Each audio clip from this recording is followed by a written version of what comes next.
Welcome to our lecture series entitled Damage in Metal Forming. This lecture series was developed within the Collaborative Research Center 188, and my name is Jan Gerlach and I'm from the Institute of Forming Technology and Lightweight Components. My name is Patrick Kutzea. I'm from the Institute of Mechanics here at TU Dortmund University, and we are happy having you here if you would like to learn more on damage in metal forming, but also if you would like to use the following content for your teaching, then feel free to use that under the CC license that is explained here in more detail.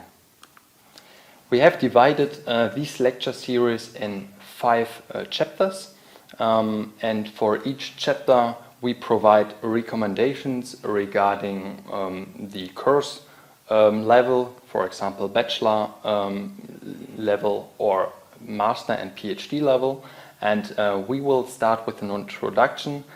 Patrick will focus on the historical background, and afterwards I will give a first forming process related example.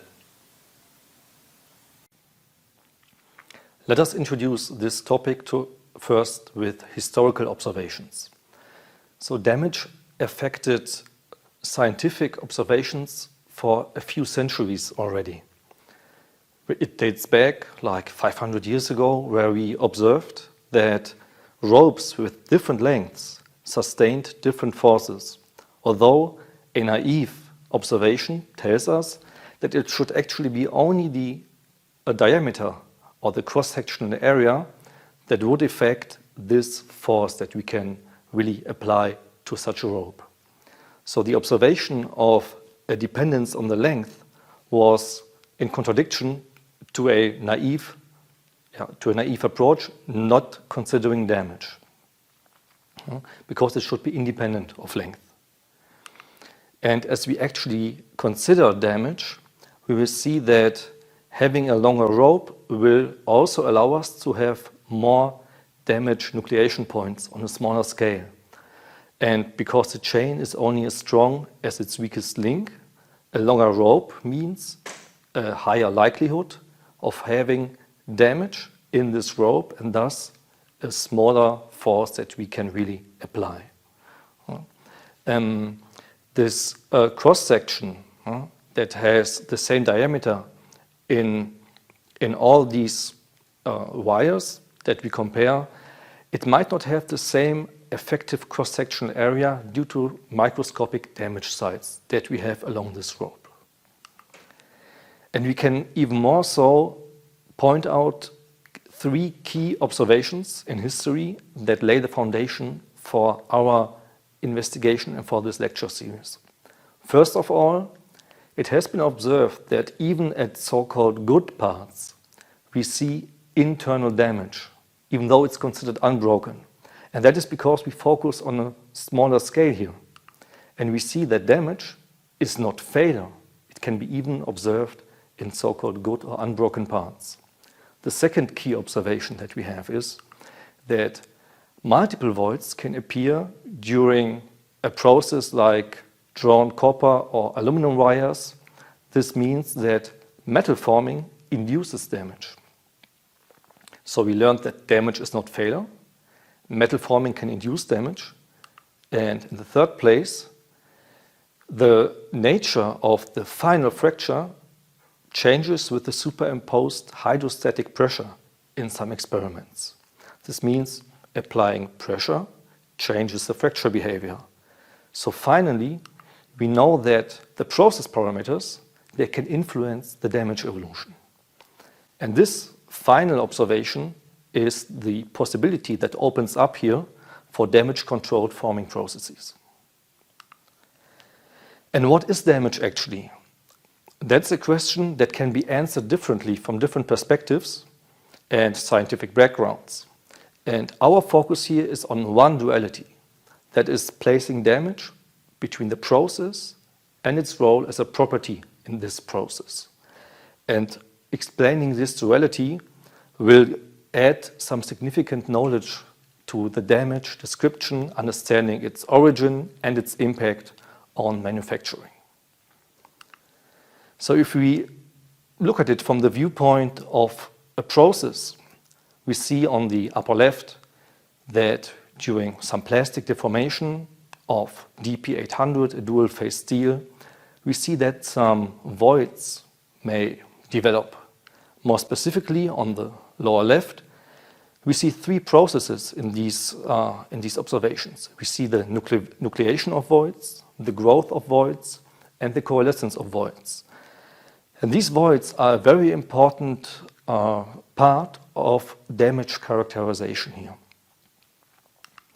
Also, damage is a property because we can also observe that it links values that are measurable with the product performance.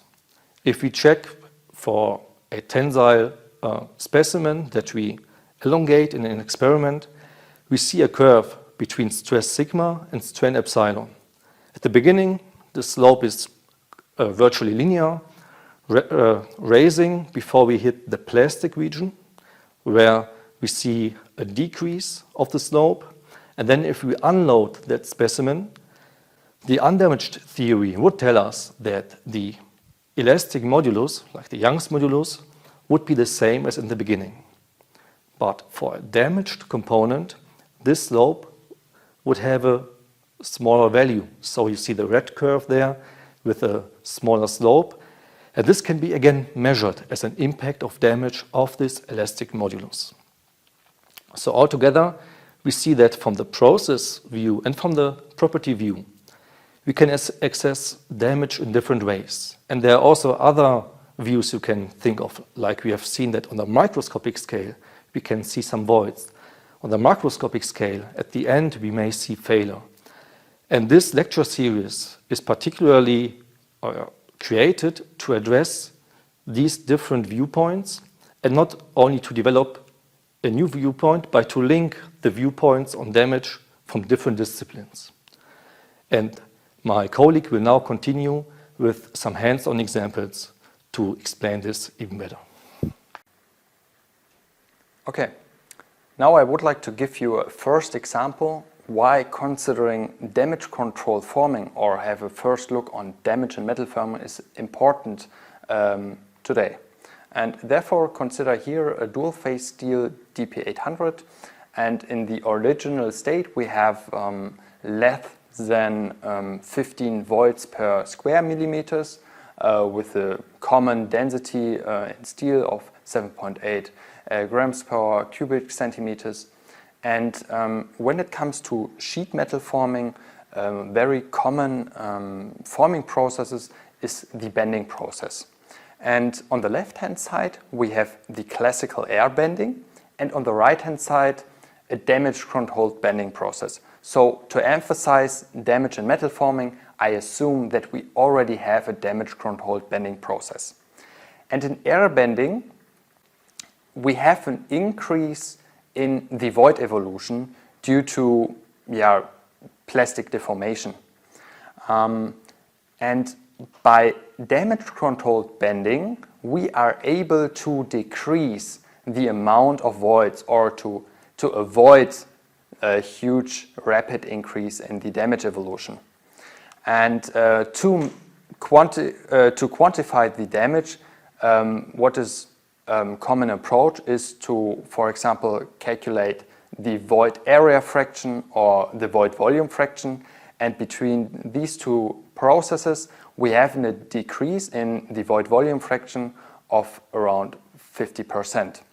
While another measurement is the density, and here on the in the density we are seeing only a slight increase in density, which means that we have less voids by less than 0.1%.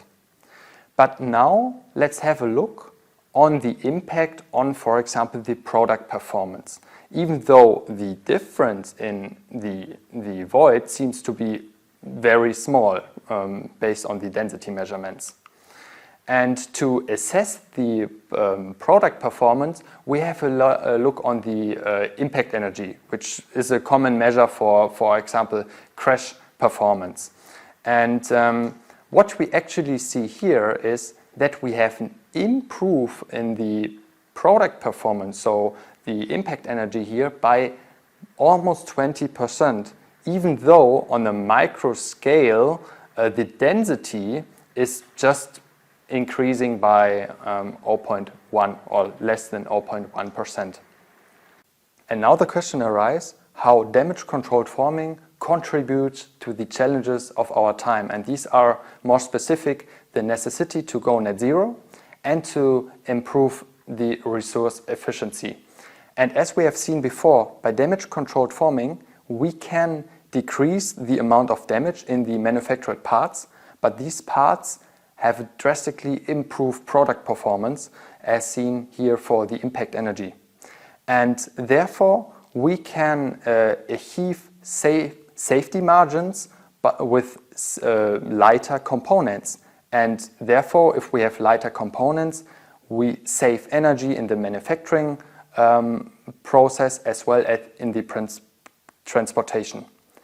And we believe that we can contribute by new materials and considering a lightweight design to these already mentioned challenges: the necessity to go net zero and to improve the resource efficiency.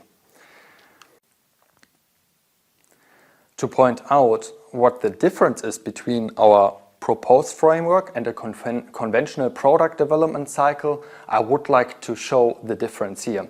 So in general, we are starting with the design and the construction of a component geometry with given material properties and load conditions as a requirement. And in the next step, during the forming process, in the past, strain hardening and residual stresses were already considered, but damage was not considered. And this means that in general these parts are designed heavier because we have an unknown safety margin. And to be on the safe side, we have to consider a large safety margin here. Now the idea within the TRR is to consider damage within the design and component geometry, as well as in the forming process itself. And I would like to focus here on the third part I mentioned, the damage-controlled manufacturing.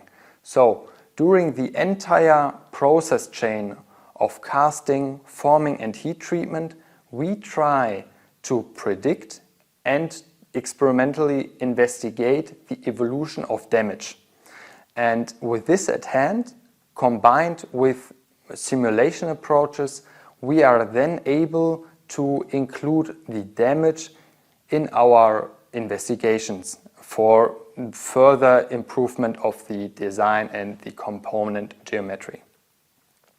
So at the end, we are able to manufacture lighter components using damage-tolerant materials with then known safety margins and improved product performance.